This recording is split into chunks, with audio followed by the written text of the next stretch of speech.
Hi, this is Dwyer, gamblersadvisory.com. This weekend, there are a lot of fights that are taking place. But one fight stands out more than the others to me in terms of a money making opportunity. And when I say money making, I'm talking about a very thin margin, a very slight casino mispricing, in my opinion.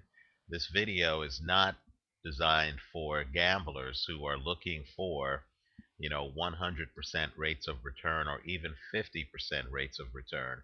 Rather, this is for hardcore gamblers, and you know who you are, who are looking to be on both sides of a bet and who want a 20% return. And if it doesn't happen, they want their money back, right? You don't want to lose money. You want a 20% return or your money back, barring something outside the grid happening, right? You're the group that doesn't even care who wins a sporting event. You're the group that bets on run lines and team totals in baseball. You bet on over unders in football and basketball. You just want a mathematical chance to make money on the most likely outcome. I believe you have that chance in the lightweight championship fight this weekend between champion Humberto Soto and challenger Urbano Antillon. Now, let me just point out that Soto is very underrated. Soto has not really lost. I use the word really. He hasn't really lost since the 2007 loss to Johan Guzman. Right now, understand Guzman is undefeated today. He is one of boxing's craftiest, least appreciated, and most underrated fighters. Right? Guzman recently beat Ali Funeka. Um, my point to you is a loss to Guzman shouldn't be viewed as a ringing indictment against the fighter. In that fight, Soto was beaten by Guzman's superior foot speed and lateral movement.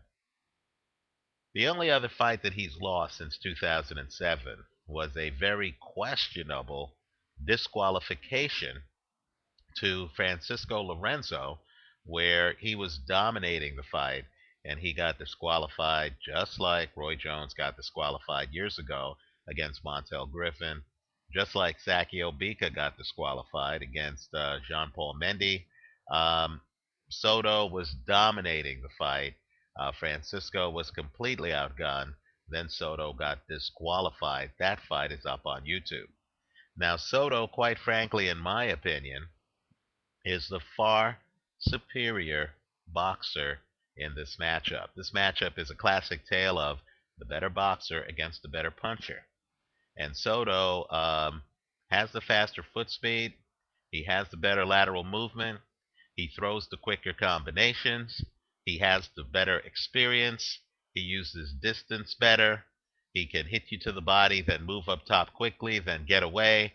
In other words, the only way I can see Soto losing this fight is by knockout, right? That's the only way. He's that far, in my opinion, above Antillon in the ring. Let me also point out, too, on YouTube, there is a great video of Antillon's only loss in his career, and it was to a seasoned pretty boy type fighter named Miguel Acosta. And that fight is interesting because you'll see, looking at that fight, that Antillon doesn't have Soto's hand speed. He has a problem with lateral movement. His defense is of the passive variety. In other words, it's an Arthur Abraham type defense where when you throw a lot of punches at him, he puts his hands up by his face and he can't throw back. Right? So he's going to be at a distinct disadvantage if Soto decides to, do a high volume fight. Right? Also, Antillon gets knocked down in that fight. In fact, he gets stopped by Miguel Acosta on an uppercut. The problem with the Arthur Abraham defensive stance is it leaves the chin vulnerable to uppercuts. A skilled fighter can literally drop a shoulder and then just come right up with an uppercut and you're naked Look at the videotape. That's exactly what happens to Antillon. So, in my opinion, this fight only has two outcomes that I see as being highly likely. One is Soto, who is a dominant fighter. Soto defends his title, wins the fight. The other is Antillon gets lucky and gets the knockout. Right? Punchers only need one good punch to end a fight. Now let's talk about the odds and why I think you can make money on this fight. The odds on, and I'm taking this straight off checkyourodds.com. I'm not going to pub any casino, but what I am going to do is pub sites that list the odds of the different casinos so you can decide for yourself where you want to go with this. On checkyourodds.com, they say that Soto is a minus 285 to win the fight. In other words, the odds are terrible. Soto's favored as he should be. But you have to bet 285 to win $100, right? You will see on oddschecker.com, and that's another good site. On oddschecker.com, you will see that Antillon by KO is a plus 750. In other words, it's bet $2 to win $15. Now, the gap between those two props provides you with your betting opportunity. In other words, if you were to bet 285 times 2, and again, this video is just for hardcore gamblers. If you were to bet $570, right? 285 times 2. If you were to bet $570 to win 200, right? You would be able to hedge that, in my opinion, right? The straddle would be Antillon by knockout. You would only have to put $76 on Antillon by knockout to at plus 750 to fully insure your 570 if Antillon wins the fight by knockout. Right? Keep in mind, understand the risk. Hardcore gamblers do. If Antillon somehow outboxes Humberto Soto, right, then you lose everything. Then you would lose the 570, plus you would lose the 76. You would lose $646, right? My point to you is simply that the odds of that happening, in my opinion, are very, very small.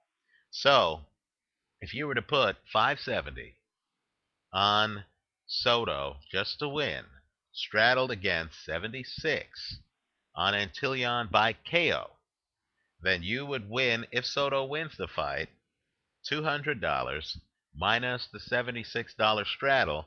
You would take home $124 in profit off of a $646 outlay, right? That's the kind of profit that I'm talking about 20%. If you're in Vegas and you're walking around and you have the $646 and you're thinking, wow, is there a play I could do that would net me $124? I think this is a pretty good play. If Antillon wins the fight by KO, right? If your straddle holds, then what'll happen is you'll get 7.5 times your $76 investment, which should equal the $570 that you put on the other side of the table. Of course, you'd also get back the $76 principal that you placed on Antillon by KO. You wouldn't lose anything. You would just walk away nodding your head at the fact that Antillon was able to take Soto's title. So give it a look. My recommended play in this fight is Soto to win, straddle against Antillon by KO. I don't see how the challenger can outbox the champion. I think the challenger is a straight ahead slugger who has problems with movement. In other words, the challenger is kind of like Arthur Abraham, and I believe the champion is just much more skilled, even though the champion doesn't have the challenger's punch. Also, let me point out, too, that Soto does have a punch. He did knock out about 50% of his opponents. He just doesn't have the punch of his challenger. So, to sum up, I like Soto to win, straddled against Antillon by KO. Let me know what you think. Leave your comments for me here on YouTube. Visit us at gamblersadvisory.com, and thanks for watching.